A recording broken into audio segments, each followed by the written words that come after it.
Hello students, welcome to the class.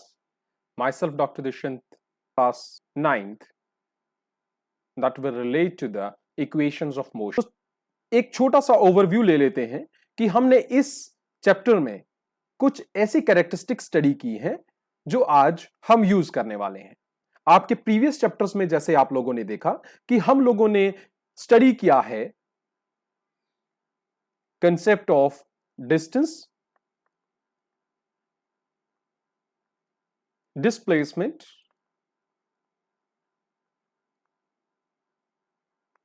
speed, velocity and acceleration. हम आज इन सभी characteristics को जो कि रिलेट करती हैं मोशन को, इन सबको एक दूसरे के साथ रिलेट करेंगे and with the help of the graphs that we have studied in the last case. जो लास्ट लेक्चर में हमने ग्राफिकल रिप्रेजेंटेशंस पढ़ी थी और जो हमने एक्स टी और वी टी ग्राफ्स पढ़े थे, आज हम उन्हें यूज करेंगे। हमने लास्ट चैप्टर्स में एक्स टी और वी टी ग्राफ्स में एक केस लिया था for the uniform accelerated motion. हम उस ग्राफ को यूज करेंगे for v and t and will get the derivation of all the different equations of motion. तो सबसे पहले स्टार्ट करते हैं। What are the equations? भाई जिनको हमने डिराइव करना है, what are those equations? So हम लोगों को मैथ्स की बेसिक्स क्लियर हैं, इसलिए हमें पता है कि इक्वेशंस बनने से पहले एक रिलेशन की फॉर्म में होते हैं।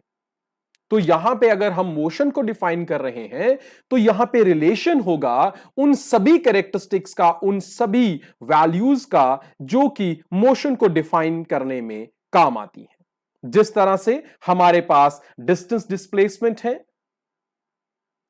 जिस तरह से हमारे पास वेलोसिटी है, जिस तरह से हमारे पास एक्सेलरेशन है और जिस तरह से हमारे पास टाइम है, ये वो वेरिएबल्स हैं जो वैरी करते हैं जब मोशन एग्जीक्यूट होता है, जब मोशन स्टडी किया जाता है।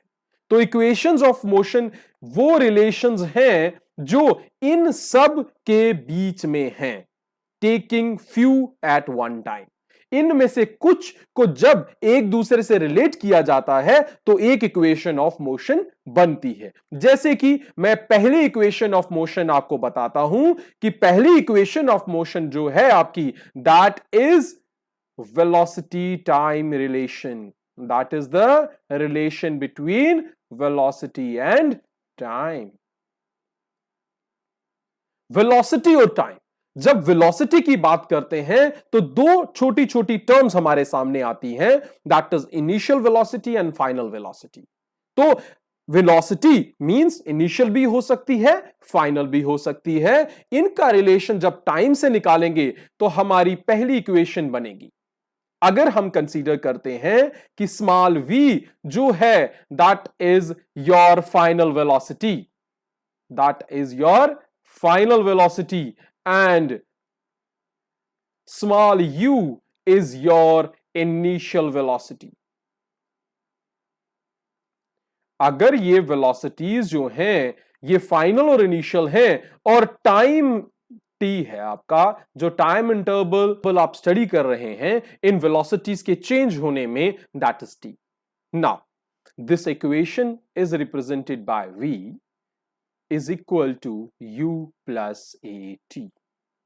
The first equation, v is the final velocity, u is the initial velocity, t is the time, and here a is the acceleration.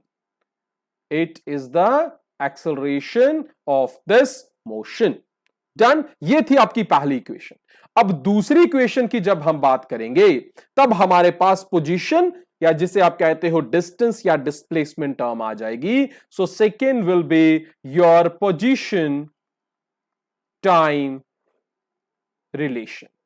Position और टाइम का रिलेशन रिप्रेजेंट करती है आपकी सेकेंड इक्वेशन, तो इसका मतलब है यहां पे डिस्प्लेसमेंट आ जाएगी। तो और डिस्प्लेसमेंट को हम रिप्रेजेंट कर रहे हैं एस से। और इसे रिप्रेजेंट कैसे करते हैं, इस इक्वेशन को राइट कैसे करते हैं? That is S is equal to U the initial velocity, T the time, plus 1/2 A T square. T is the time, A is the acceleration. इसी तरह थर्ड इक्वेशन आपकी आ गई, that is position and velocity relationship.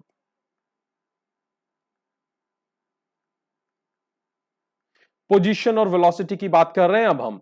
Means अब हमारे पास initial और final velocities होंगी, बट उनके साथ कौन होगा? पोजीशन, मींस डिस्टेंस या displacement. So that can be represented with the help of V square minus U square is equal to 2a the acceleration as the displacement. तो ये तीन इक्वेशंस अब आपके पास आ गई हैं। ये तीनों इक्वेशंस रिलेट कर रही हैं डिफरेंट आपके टर्म्स को, जो यूज की जाती हैं आपके मोशन को डिस्क्राइब करने में।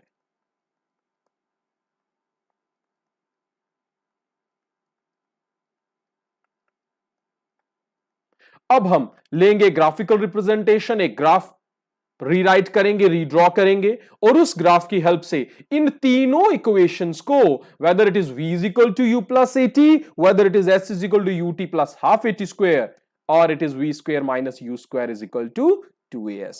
We will redesign, we redraw a graph and derive all these three equations for a motion. Let's do that. Consider कीजिए एक velocity time graph.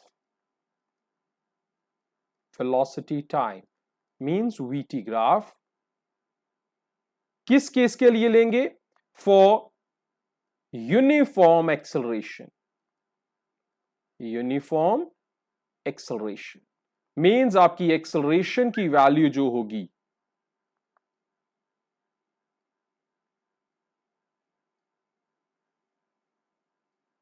जो आपकी एक्सेलरेशन की वैल्यू होगी वो कांस्टेंट होगी, वो यूनिफॉर्म होगी। तो चलिए ड्रॉ करते हैं एक। Let's draw a graph between your velocity and time. Here on this axis, that is your horizontal axis, we are taking time t, and on the vertical axis we are taking velocity. So O is the origin here. अब ये graph आपका है velocity और time के बीच में for uniform acceleration, for uniform acceleration. मैं आपका जो ग्राफ ले रहा हूं, इसका इनिशियल जो वेलोसिटी है, that velocity is a non-zero value. That velocity is non-zero means initial velocity आपकी यहां पे है पॉइंट ए पे, और इस initial velocity की वैल्यू जो है that is small u. That is small u. That is on the vertical axis. Now, the last point. This is your graph. Now, this graph last point is B. ये B point जो है ये pertain करता है दो points को। एक point जो वर्टिकल एक्सिस पे वेलोसिटी से डील करेगा, और दूसरा पॉइंट जो टाइम एक्सिस पे टाइम की वैल्यू हमें देगा। चलिए पहले वर्टिकल एक्सिस देखते हैं। वर्टिकल एक्सिस पे जिस पॉइंट पे ये मीट करेगा, we are taking that point as the value of the final velocity, that is v। और इसे जब हम ड्रॉ करेंगे, परपेंडिकुलर ड्रॉप करेंगे टाइम एक्सिस पे, तो ये हमें उस फाइनल वैल्यू टाइम की वैल्यू देगा, और इस टाइम को हम कंसीडर कर रहे हैं t। चलिए सभी पॉइंट्स को नाम दे दीजिए, a b, we are taking this as c, this is going to be the point d। Done. चलिए अब आपके पास जो प्लॉट है वेलोसिटी और टाइम का, वो है ए बी। अब हमने दो चीजें हमेशा पढ़ी हैं कि वीटी ग्राफ हमें दो चीजें देता है। एक देता है हमें एक्सेलरेशन, उसके लिए हमें चाहिए स्लोप ऑफ दैट ग्राफ। दूसरा, उस ग्राफ के नीचे जितना भी एरिया आएगा, यहां पे वो एरिया कौन रिप्रेजेंट कर रहा है? ओ, ए पॉइंट, ए से बी, और बी से डी, ये जो डी से फिर ओ, ये जो पूरी टेरिटरी बनेगी, इस टेरिटरी का जो एरिया होगा, that area will give me the value of the displacement, जितनी आपके उस ऑब्जेक्ट ने कवर की है टाइम टी में, और जब उसकी वेलोसिटी चेंज हुई है स्मॉल यू से कैपिटल वी में। डन। तो मैं इसे थोड़ा सा रीडिजाइन कर रहा हूं आपके ग्राफ को। For that what I am going to do, I am just going to take, draw a line, I'm going to divide your complete graph।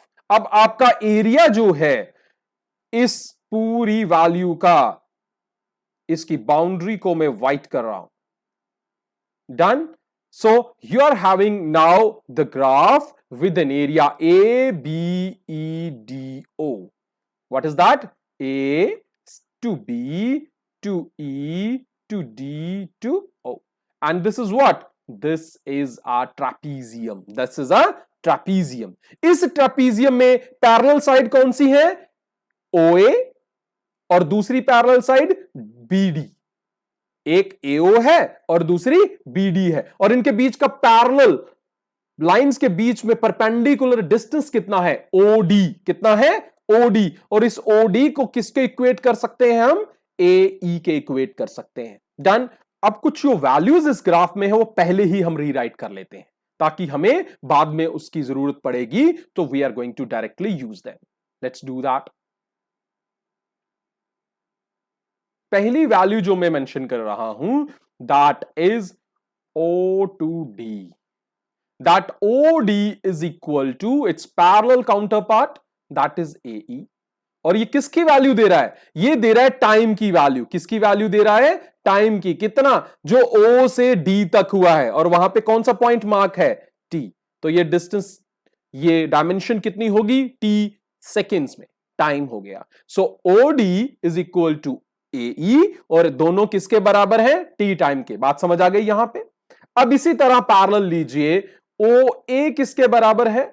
OA यहां है, इसके सामने है भाई DE, और ये दोनों किसके बराबर हैं? देख लीजिए, O से A तक का गैप जो है वो रिप्रेजेंट कौन कर रहा है? Small u। कौन रिप्रेजेंट कर रहा है? Small u।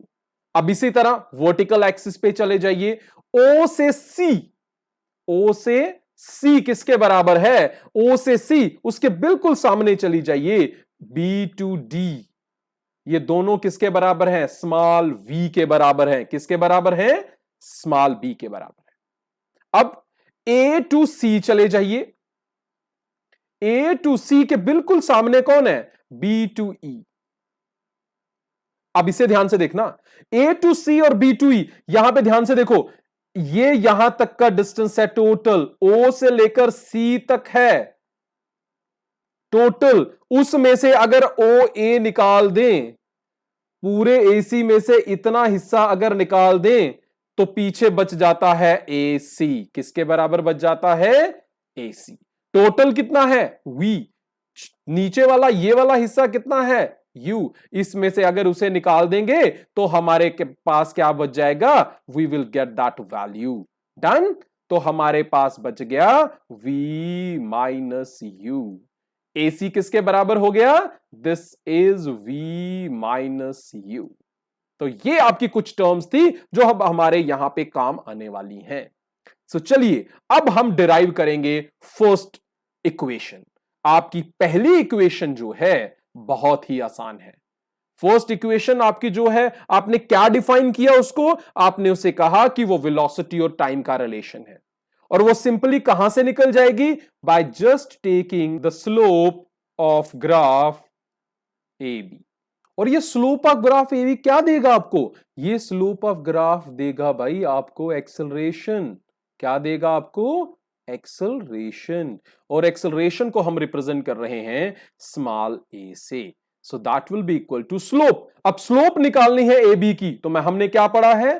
AB की स्लोप निकालनी है तो हम इस ट्राइंगल को देखेंगे।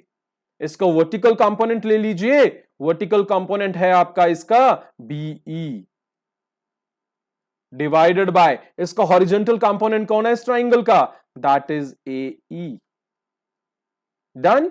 अब BE जो है वो किसके बराबर है? ए सी के बराबर है और अपॉन आ गया ए ई। हमने सब कुछ निकाल के रखा हुआ है। ए सी मेरा वी माइनस यू के बराबर है और ए ई जो है मेरा, ए ई मेरा किसके बराबर है? टी के बराबर है। भाई इस टी को यहां ट्रांसफर कर दीजिए, टी यहां ट्रांसफर हो गया तो आपके पास क्या बच गया? v माइनस यू जो है, that v minus U is equal to A T, या इसे आप लिख सकते हो v, u को भी इधर ले जाइए, sign would get changed, v is equal to you plus A t. So आपकी फर्स्ट इक्वेशन आपके साथ रेडी हो गई है and that is v is equal to you plus A t. अब आपने इस इक्वेशन को, इस एक्सप्रेशन को अपने साथ रखना है, इस वैल्यू को अपने साथ रखना है हमेशा जब भी आप इस वैल्यू को चेक करेंगे। तो ये बात समझ आ गई आपको? तो ये आ गई आपकी first. Now move towards the second one. Now the second equation, आपने सेकेंड को नाम दिया है पोजीशन और टाइम का ग्राफ। तो उसके लिए हमें क्या चाहिए? हमें चाहिए एरिया अंडर द कर्व। क्या चाहिए? क्योंकि पोजीशन चाहिए, पोजीशन मतलब डिस्प्लेसमेंट चाहिए। डिस्प्लेसमेंट निकालने के लिए मुझे इस ए बी के नीचे जितना भी एरिया आ रहा है, ये जो जितना एरिया आ रहा है, इस पूरे एरिया का वैल्यू कितनी है वो निकालनी पड़ेगी। डन। इसके दो तरीके हैं। इसके कितने तरीके हैं? दो तरीके हैं। एक तो इस पूरे ग्राफ को मैं दो हिस्सों में डिवाइड कर दूं। कितने हिस्सों में डिवाइड कर दूं? दो हिस्सों में। ऊपर का ये वाला हिस्सा ट्रायंगल है और नीचे वाला ये वाला हिस्सा क्या है? एक रेक्टेंगल है। दोनों के एरियाज ले लेंगे, दोनों को सम कर देंगे और पूरा एरिया निकल जाएगा। दूसरा तरीका कि इस पूरे को मैं एज ए ट्रेपीजियम लूंगा और ट्रेपीजियम का एरिया निकाल लूंगा। That will give me one of the value of the displacement. चलिए ये दोनों मेथड्स हम यूटिलाइज करते हैं और निकालते हैं इस ग्राफ के अंदर का एरिया। चलिए स्टार्ट करते हैं। So area under A B, A B के अंडर का एरिया निकालना है आपको भाई, और ये किसके बराबर होगा? That will be equal to but displacement, जिसे मैं रिप्रेजेंट कर रहा हूं किससे? एस से। सो एस किसके बराबर हो गया? एरिया। एरिया में ले रहा हूं एरिया ऑफ ट्राइंगल, ये रिप्रेजेंट कर रहा हूं मैं ट्राइंगल को। ऊपर का हिस्सा ट्राइंगल है, कौन सी ट्राइंगल है भाई? A B E. Plus area कर रहा हूं मैं ऑफ रेक्टेंगल, नीचे का हिस्सा रेक्टेंगल है, कौन सा? ए ओ डी ई। भाई अब तो आसान हो गया। ऊपर का हिस्सा एरिया ट्राइंगल है, 1/2 बेस इनटू हाइट। ऊपर वाली ट्राइंगल का बेस कौन है? ए ई है। उसकी हाइट परपेंडिकुलर कौन है? B E. प्लस परपेंडिकुलर हो गया। अब आ गया आपके पास plus area of rectangle. Rectangle क्या होता है? लेंथ इनटू ब्रेड्थ, दो that is O A into O D. बहुत ही आसान हो गया। जस्ट वैल्यूज पुट कीजिए। 1/2 ए ई की वैल्यू कितनी है आपके पास? ए ई है भाई टी। बीई, यहां पे बीई कौन है? आपके पास बीई की वैल्यू आ गई v minus u, that is v minus u. Plus O A, O से लेकर ए तक का गैप कितना है? u। और D O D, O D कितना है भाई? टी के बराबर है। So you got one expression. Now just we have to solve this one. So S is this. अब S आ गया आपके पास 1/2 v minus you into T plus U T. हमें इस टर्म को सॉल्व करना है। हमें पता है कि लास्ट एक्सप्रेशन में हमने निकाला v माइनस यू किसके बराबर आया था? AT के बराबर, और जिससे हमें बाद में जब इसे हमने इधर ट्रांसफर किया तो हमें v is equal to you plus AT मिल गया। हम ये फर्स्ट वाला एक्सप्रेशन यहां यूज करेंगे इस टर्म में। सो क्या मिल जाएगा? 1/2 v माइनस यू की जगह मिल जाएगा AT इनटू ब्रैकेट के बाहर भी t है प्लस UT। अब सॉल्व कीजिए। फर्स्ट टर्म s, थोड़ा सा मैं चेंज कर रहा हूं, UT को पहले लिख रहा हूं, UT plus 1/2 A T into T, T into T हो जाएगा टी का square, and that would become S is equal to U T plus half at square. That is your second equation of motion for what? For position and time. तो यहां तक समझ आ गया आपको? हमने एरिया निकाला बस कर्व का और हमें मिल गई इक्वेशन। हमने ये तरीका रिपीट करना है but in a different way.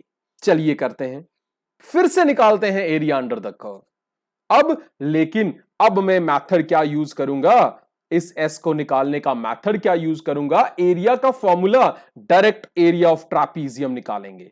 Area of ट्रापीजियम, ये पूरी डायग्राम जो बन गई आपकी ए से लेकर बी और उससे नीचे, ये पूरी एक ट्रापीजियम है। तो सिंपल तरीका क्या है? Half of sum of parallel sides, sum of parallel sides into the perpendicular distance between them। दोनों के बीच में परपेंडिकुलर डिस्टेंस कौन है? OD है। सो सम कीजिए पैरेलल साइड्स का।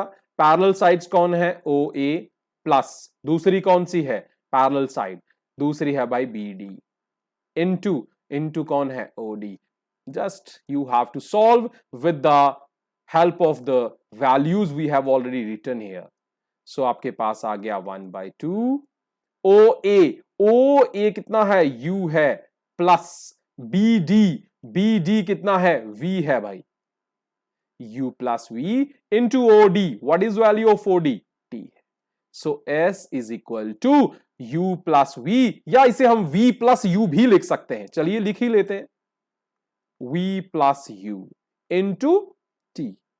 फिर से हम फर्स्ट इक्वेशन के एक्सप्रेशन को यूज करने जा रहे हैं। हमने पढ़ा था v minus U is equal to A T, या यहां पे हम लिख सकते हैं t किसके बराबर हो गया?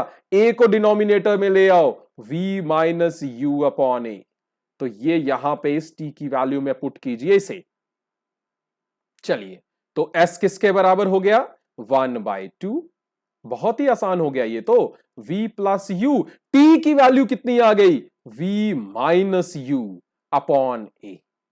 इस a को और इस 2 को, दोनों को मैं अपोजिट साइड ले आता हूं। यहां डिनोमिनेटर में है, वहां न्यूमरेटर में आ जाएंगे।